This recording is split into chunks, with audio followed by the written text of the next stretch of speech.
I give the call to the member for Spence. Thank you, Deputy Speaker.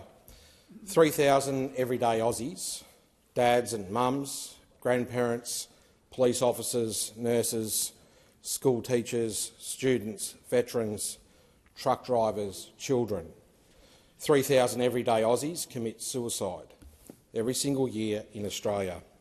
9 everyday Aussies every day. It is the leading cause of death among young people in Australia. 7 out of 9 of those everyday Aussies that take their own life every day are everyday Aussie men.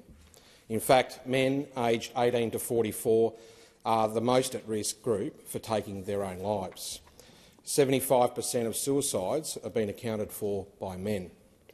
Speaker, I know the start of my speech to this adjournment debate is a very raw, hard-to-swallow, hard-to-comprehend state of affairs.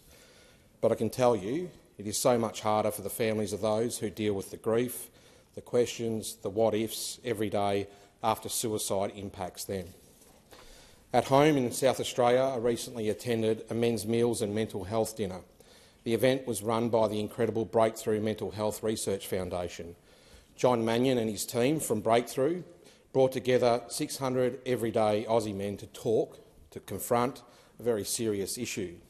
In doing so, the Breakthrough Mental Health Research Foundation raised in excess of $360,000, with money going towards the establishment of a suicide prevention fellowship in men's mental health. Incredible courage was shown by South Australia's Police Commissioner, who took the time to confront the audience and speak about the loss of his dear son, Charlie. The event was at times tough, but incredibly well thought out and received by the audience.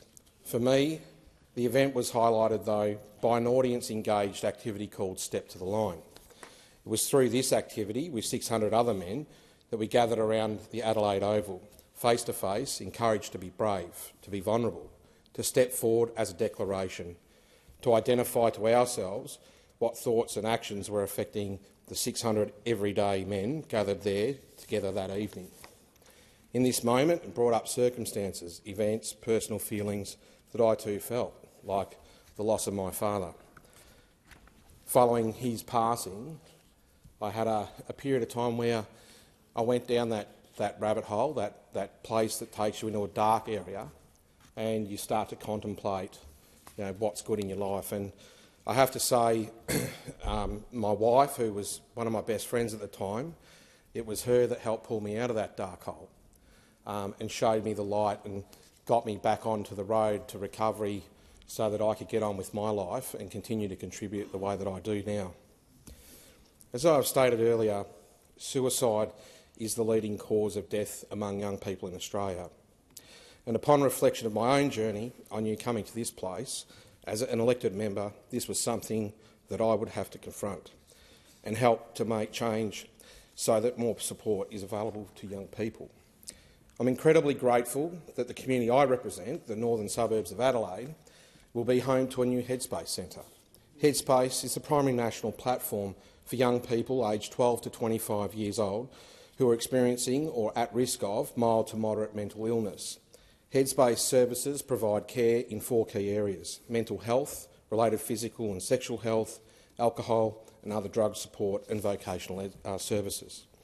Our government has invested more than $290 million into the Headspace program in the 23-24 financial year.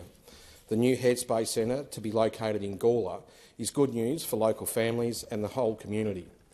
As a government, there is always more money, more initiatives, more ideas. As a society and a community, there is every day. Every day, check on those that you know are doing it tough.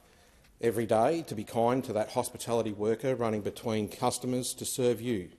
Every day, stop and have a chat with your neighbour when putting the bins out and checking the letterbox. Every day, to take time after school to sit down with your children to ask them if they are okay. Because what we know is the thoughts are not always worn on one's face or in their disposition. The mask of bravery hides the pain, the isolation, the compounding thoughts that there isn't any hope. Every day, we all need to do our part for our fellow everyday Aussie. If you're in need of help, please reach out to one of the following: Lifeline Australia 13 11 14, Beyond Blue 1300 22 46 36, or Headspace on 1800 650 890. Thank you. Thank you. Member for Groom. Thank you, Speaker, and can I commend the member for Spence for speaking on such an important topic. He's providing the leadership that we need on this issue, and I'm sure if all of us here were honest, we all have our own stories to tell. Thank you very much, member for Spence.